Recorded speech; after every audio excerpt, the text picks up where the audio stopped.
Good morning. Thank you for having me, Pastor Sarah. Uh, this is the day that the Lord has made. Let us rejoice and be glad in it. It's been a while. Good morning, IUCC. Really been a while, and almost like a reunion of sorts, because for some of the members that are there, you know that I once served there, not in pastoral capacity, but in service capacity to the young youth and young adults. Was that 10 years ago? 11 years ago? Whew, time flies by when you're having fun. But it is good to be here. It's good to join you, even in this capacity, as it's not in person or in physical presence. But also, as we get into this, I want to acknowledge the fact that IUCC, I thank you for being a source of inspiration in the short time you were in my life in times past. I shared this with Pastor Sarah in conversations that we have had, and that is you all taught me what progressive really means. I grew up in a conservative context. I went to a liberal seminary, but then it's that good old UCC that really pushes my envelope to demand more, and which really taught me what being progressive or progressiveness means. And so glad about it, looking forward even further to what's to come. I'm glad that you all have Pastor Sarah there, which I know your former pastor, all the same. And just excited about it. And also to give credit, if you all don't know anything else, Pastor Sarah has at least one black friend that loves her like a brother, being called upon today. And so I celebrate you, Pastor Sarah, your husband, as well as your little one. Also, I want to acknowledge my cousin, who either introduced me or shared a scripture, even may have even participated in the worship service, as I am not in your physical presence. Deacon Donette Alexander Jeffers. I refer to her as Deacon Donette because she is on her own track, an ordination track of becoming in ordained practice ministry in the Presbyterian Church USA. And so I celebrate her journey. I celebrate where we have come from as children and as a family, be it that the grandfather she and I share was an ordained minister and a pastor in his own right. Also, I carry many faces upon today, which is further identifying as to why I'm not there. I obviously carry the face of pastor, preacher, clinical chaplain in the spiritual setting, especially in Orange County. I also carry the face of father, 3 beautiful children. I carry the face of postgraduate student. I also carry the face of husband, to that of the former Danielle Nicole Smith, who's one of the nursing supervisors at one of the hospitals here in South Orange County as well. And even though we live in Long Beach, I carry the face of political candidate, as it may have been shared in the introduction. I am running for Congress here in California. So I carry many faces, but also as to, once again, while I'm not present, I carry the face of COVID. I was tested positive for COVID about 2 days ago. After the day before the 2 days ago, I tested negative. So Like I said, I live in the house with a registered nurse who said you need to take a second test, and second time around was not a charm. And so I am at home quarantining and wanting to further be committed to this preaching moment. And once again, glad that your pastor, Sarah, has one black friend that you know of. But yeah, I won't belabor the time. The scripture's already been read. And so we'll get right into it. A title we can tag up on this text, the subject we can connect to this sermon is on the thought, Black Friends versus Black People. Sports commentator, broadcaster, Hall of Fame football player, analyst of the TV show or sports show, Undisputed, Shannon Sharpe. He is probably one of the best commentators out there, especially as it relates to sports. But also, I've noticed with his co-host or host, Skip Bayless, their frequent banter about the dialogues that they have on race and racism. They have many video clips out there sampling discussions on racism, which I think about the one that highlights for me the most is when Shannon gave a commentary in response to someone articulating to him that they weren't racist, most specifically a white European American who said, I have a black friend, I'm not racist. And so Shannon Sharpe's rebuttal or reply was, no, you know black people. Those aren't your black friends. And simply because, meaning you have not made any life changes or sacrifices or alterations to the misgivings involved with black life in America to the liking of that black friend, but rather to the comfort you claim. And this is where we are today in this moment. As I was invited to preach as your Reverend Dr. Martin Luther King Jr. birthday weekend celebration preacher, I would like to submit this is where we meet our text. The assumed writer, being Paul, has written a first letter to the church or first church of Corinth in the United States of Greco-Rome concerning matters of spiritual gifts that were used for pagan worship in public life and not concerning the movement in life of Jesus the Christ. Some of us may have been privy to this scene before, where we find people of faith worshiping paganism and not the life of Jesus Christ. The dilemma in Paul's context suggests that these people of faith were worshiping how Jesus died more than how Jesus loved. These people of faith at the Corinthian United Congregational Church were worshiping the institutionalization of Jesus the Christ and not the individual teachings of Jesus the Christ. Let me be very clear. Jesus was not committed to institutions. Jesus is committed to individuals.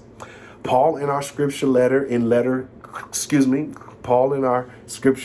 in letter format is dealing with a dilemma because this particular congregation was celebrating Jesus the Christ with public rallies, signs and protests and getting arrested, but they didn't want to participate in disrupting the corruption that motivated the rallies, signs, protests, and getting arrested.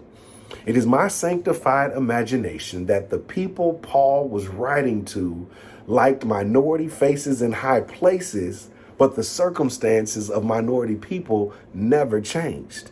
So Paul could only come up with one rationale, and that is, these people must be uninformed. How we are as people of faith, people of goodwill, people who mean well, celebrating the birthday of the late Reverend Dr. Martin Luther King Jr. and circumstances, policies, and racism has not changed for his people being the descendants of U.S. chattel slavery. Now you may be thinking, well, Dr. King's message was for all. Well, I would give some pushback to say, let's only remember that Only 13% of African Americans followed his message and his movement.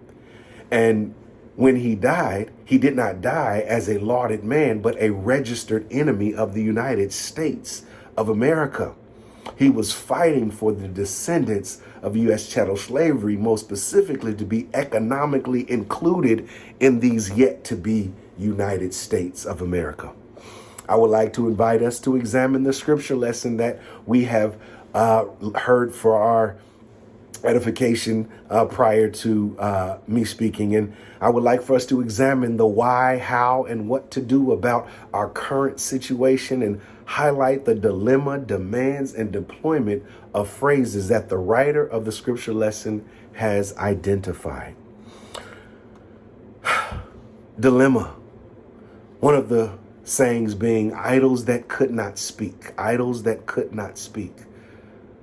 Yolanda King, the deceased eldest daughter of Coretta and Dr. King, stated, "We love our heroes dead because we can bury and control their story from the grave," end quote. I am starting to notice a pattern of late in society among us people, among you people, that you show up for us often as it relates to us unjustly dying or dead, rather than the pursuit for us to thrive. It's like you wave the banner, we wave the banner of Black Lives Matter. But is it the living Black lives or the dead Black lives? This is the dilemma here. But not only do the scripture highlight the dilemma in this, but the writer invites us to a demand. The spirit for the common good. That's the demand. And during the civil rights movement and still today, we throw around words like common solutions, common ground, equality, and reconciliation.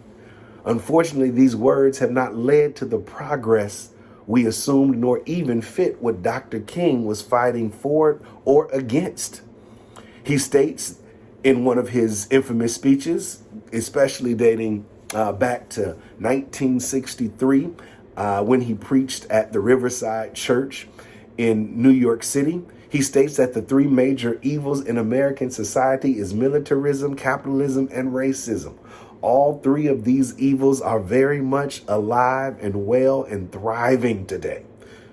The spirit of common good that is eluded from our text, I would like to invite us to operate from the words reflection, equity, and justice.